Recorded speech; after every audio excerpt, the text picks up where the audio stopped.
Some amount of people are going to open this video to give it a dislike under the assumption that I'm about to claim cheap skincare doesn't work. It's not effective. Just so we're on the same page, that is not at all what this video is going to be about. I'm going to explain to you why I'm going to continue to use The Ordinary's products, but why I will no longer be using the Inkey list.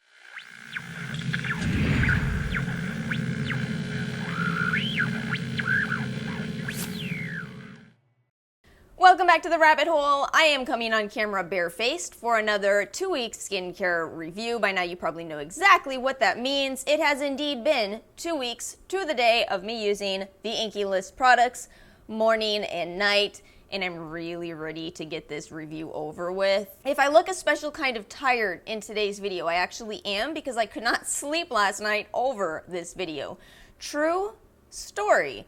I do not like filming negative videos. I have no problem with doing a review of a brand and saying, yeah, the brand is fine. You know, these 3 products didn't work out for me, but I liked these 8 products, what have you. But when it comes to a situation of questioning the entire integrity of the brand, it's not fun. I don't love turning on the camera. I don't love editing these videos, and I really hate hitting the release button because ultimately I know that this brand is going to work for some people, and this video is probably going to make some people upset. So let me start off with the way I'm going to format this video. I'm going to start by talking about my experience. Now watch that if you want to understand why I'm disappointed in the brand. I will have a timestamp in the description box for specifically reviews. You can skip to that if you just don't care about my personal life story with the products. So let's get into my experience, how I ended up feeling ultimately disappointed with this brand. So the first product that I ever purchased from the Inkey list was their bakuchiol. I'm going to call it what they want me to call it, I guess.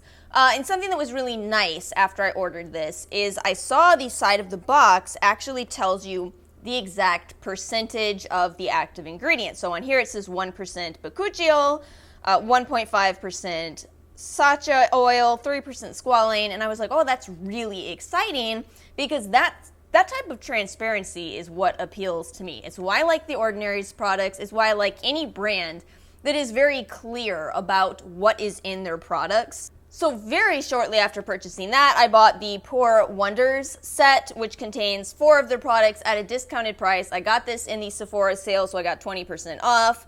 And admittedly, when I got it in the mail, I was a little disappointed that there is no place on this particular set that tells you the percentage of the active ingredients, but I figured, you know, it's no big deal. I'll find somebody who's posted the sides of the boxes somewhere online.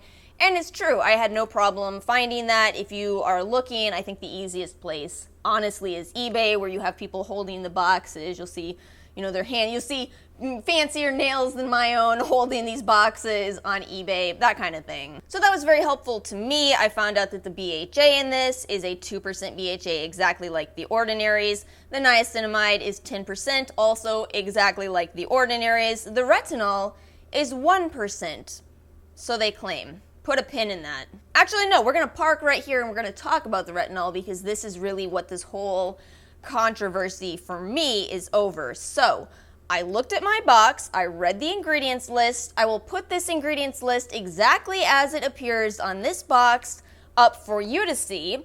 And as you can see, following along with me here, you'll see that retinol is indeed listed really quite high in this ingredients list. Then you see hydroxypinacolone retinoate a lot lower, which makes sense because what they are claiming is that this is a 1% retinol and 0.05% gram-active retinoid, which is the hydroxypinacolone. So at this point, I was extremely excited. If you saw my retinol comparison video where I did Drunk Elephant and Sunday Riley side by side, I had fantastic results with Drunk Elephant's 1% retinol. The problem with it is it's ridiculously expensive, and I don't want to pay that. I'm just going to be honest with you, I really don't.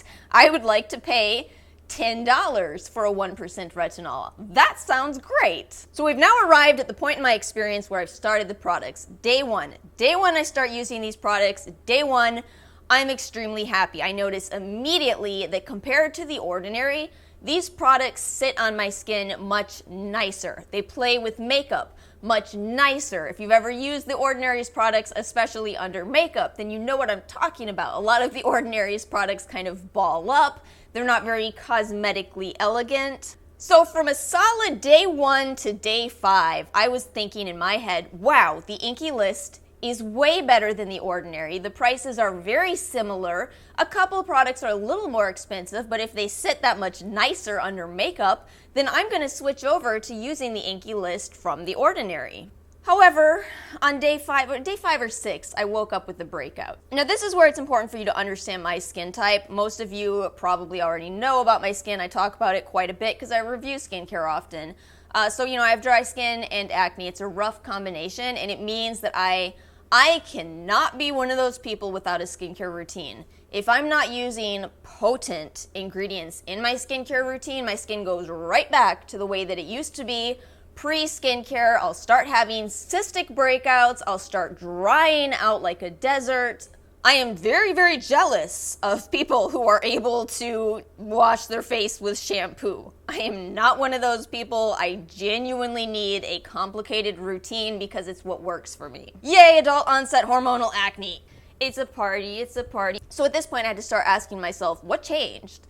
A lot of people are really cautious about introducing a lot of products. What's important for you to understand in introducing new products is for them to not have too many new actives or too many new ingredients. Ideally, the routine that I chose from the Inkey list actually was very much like my original routine. I was using bakuchiol, I was using a 2% salicylic, I was using a retinol. There shouldn't have been significant differences. And with no other products, I was kind of stuck at this point of saying, it seems to me like for some reason these products aren't strong enough, but looking at the side of the boxes, looking at the ingredients list, this doesn't make sense. Now at this point I started looking up specifically the Inkey list retinol because I had a feeling that should have been the strongest product in my routine and something wasn't adding up. When I looked up the original product on the Sephora site, the ingredients list had something very different from the ingredients list on my box, and I'll put up a side-by-side picture of those two ingredients lists so you can tell. If you have a 1% retinol and a 0.05% gram-active retinoid, then why is the regularly priced on its own retinol listing retinol underneath HPR? So this is where I tried to contact the Inkey list. Now I tried to find a website, that was a lost cause. So I found them on Instagram and I sent them a DM. I've done this many times with many brands. Usually I get back a helpful response. The Inkey list saw my message and left me on scene. And just so you know, whenever I approach a brand, I'm not one of those people who's like, 14K strong on YouTube. My deal is that, I guess I'm a micro-influencer, whatever that means, but who cares? It's more important to me for you, those of you watching, to have the same experience with brands that I have. And that's why I do look at things before I even accept PR. I go and make sure that a brand is not scamming people. Quite a few huge influencers who could take some notes here, but I digress. That's not the point of this video. So, I just sent them a normal message just asking for clarification because why not? This seems like a very perfectly reasonable question. So here's where I am today in this trial. I feel like I can't trust this brand. Now granted, this entire video is only my opinion and only my experience, but something's just not adding up for me. It doesn't make sense to claim 1% retinol, but then retinol kind of shifts around in the ingredients list. I also noticed that on the Sephora website, they say 1% Retistar. And when I searched this on Reddit, I'm sorry, Redditors, you end up being the source of a lot of my answers. Somebody on Reddit had broken down what 1% Retistar means and actually explained that it means 0.05% retinol. So that's 95% less than 1% if we want to do the math here. And the problem I have now is that makes sense to me.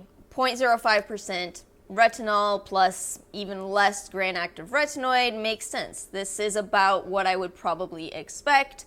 with a very, very weak retinol product. So here's where we are now. I'm about to take you through all of these products, but I want to be as transparent as I can be on this channel. So, you know, it's as much as I love doing these trials and I want them to be as neat in a box as possible, as you know, only this brand, only sticking with these products, I do need to tell you that within the past week since that breakout started, I did start incorporating other products, some of which were certainly more pricey, just kind of out of what was sent to me. But yeah, I need to share that with you just so you know that this is not strictly the end results of this brand, because strictly the end results of this brand were not cutting it for me, and unfortunately I don't live off my channel. I actually have to look decent for work, so I'm sorry. In my ideal world, there is no money, there is only passion and love. Oh, I'm a hippie? Oh, I guess I am. Kind of. But yeah, in my ideal world, I would have stuck with these products just to see the end result if I could. I just couldn't, I couldn't bear it. All right, I'm going to take you through my routine. We're going to review these products as best as possible. I will tell you what they claim the percentages are, but from watching my explanation just now, I hope you understand that what I'm saying is I don't feel 100% confident in what they're claiming. Let's get into product reviews. I'm going to take you through the skincare routine that I've been following for the past 2 weeks, minus that additional product. In the mornings, I have been starting with niacinamide, actually morning and night. I've been using niacinamide, the niacinamide serum, in place of using a standard toner. Now, they are claiming this is a lightweight serum. You can pretty much substitute it in place of a toner. I'm going to tell you right now that I'm not going to stick with this because personally, I actually like to use a toner. I like the feel of it.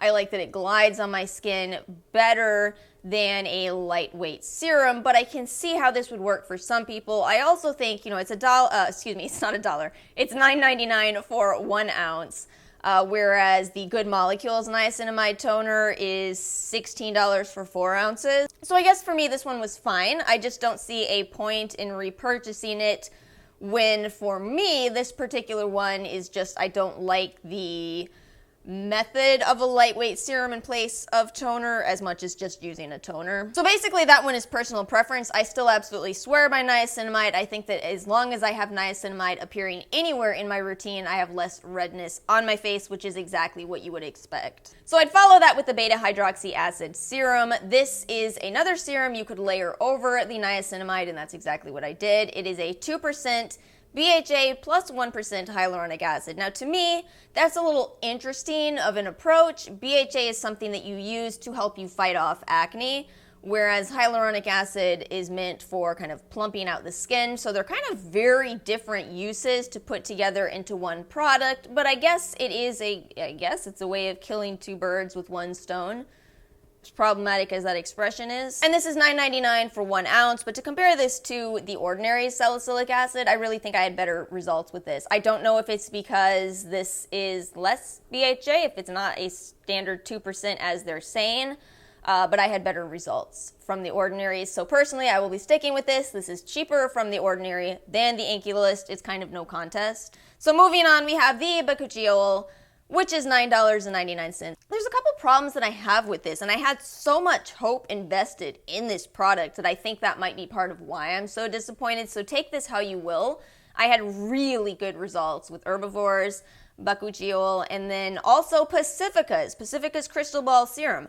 Incredible. So maybe part of it with this is, maybe this is a lower percentage. Now, from the study that I read, 1% is enough, but maybe this isn't 1%, maybe, or maybe the others are just that much higher, so I was seeing better results. I didn't like the format of this in a moisturizer as much, plus it's a very, very lightweight moisturizer. If you have dry skin, it's not even nearly enough, so, I have the squalane on over this right now, and the squalane itself is kind of heavy, hence why I have my hair back, because if my hair touches my face, suddenly my hair is oily. So I was kind of really disappointed in this product, even though it's the one that I was most excited about. I feel like if you really want to try bakuchiol and you don't want to overspend, at this point, the one I would recommend to you is still the Pacifica. Oh, one other thing with this and the retinol before we move on. So if you read the reviews, On any of the Inkey lists, products that are packaged like this, it seems a lot of people are saying, I'm not actually sure there's an ounce of product in there. I think there is an ounce of product, but I think for some reason you end up squeezing more out of this system. Maybe because you have it sitting in a way that it's already pooling at the bottom, so when you open it, you get extra product out than you intended to use. Yeah, I used a lot of this for a 2-week, once-a-day application. And then, as mentioned, I used the squalane as my last step. This is $11.99 from the Inkey list. I can't see any kind of difference between it and the ordinary, so personally I will stick with the ordinary squalane. But it is a nice product. Squalane's a great ingredient. You know, if you're using this under makeup, it actually works out really well. If you're wearing it on its own, it's going to be oily. But yeah, I love all squalane under makeup. I don't actually have any kinds of complaints about this product. Just know that it's 100% squalane and it's more expensive than the ordinary. So then my night routine has been the niacinamide after cleansing, followed by the retinol. Somehow I formatted this video in a way that I have to review this twice, didn't I? This is $9.99 for an ounce. I just absolutely don't believe it's 1%. Now again, you know, my opinion, my experience, I just don't. Why are the ingredients lists different? Why did you see my question, but you didn't reply to me?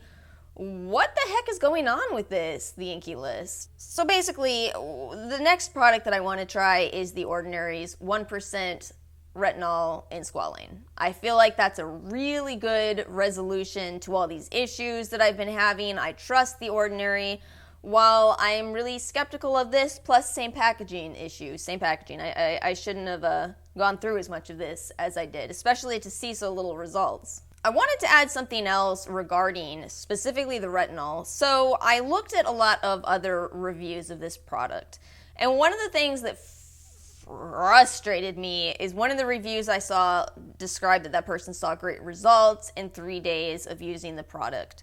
As somebody who has trialed different retinols, who has been using retinol for a long time, do not expect results in 3 days. Anything you see in 3 days is most likely not the retinol, unless you're seeing breakouts, and then it's probably working. You know, again, I hate to be that person directing you to another one of my videos, but also if you want to see what actually happened over 2 weeks of using a true 1% retinol, then I would recommend you watch that, because 3 days of using it, I did not like my skin. So I guess the thing with this is I can kind of see why this might work really well for some people in 3 days. I think if you're not, you know, ready for the actual results of a true 1% retinol, then using something that's so much more gentle on the skin and is not going to cause any kind of purging might actually be ideal. And then, like I said in my retinol simplified video, you know, I think it's important to realize that maybe not everybody needs a high retinol percentage. Some people might do just fine on a very, very low retinol. Ultimately, I think that skincare is actually extremely difficult to review, because not only does your skin type play a giant part in it, but so do your preferences. You know, are you wearing no makeup? You might never even notice how much the Ordinary's products are frustrating under makeup. Or do you wear makeup every single day? Then you might prefer the Inkey list. So I hope this video doesn't come off too negatively. I guess to sum it all up, I have some questions for the brand that I would love to have answered. I feel like they have not been answered, and it makes me very hesitant to recommend the brand. Thank you so much for watching. Please, if you've had any experience with these products, please leave a comment below. I welcome feedback. I welcome opposing opinions, because they're all very valuable in painting a larger picture of the experience of using skincare. Thank you guys so much for watching. Please make sure to like and subscribe, and I'll see you all next time.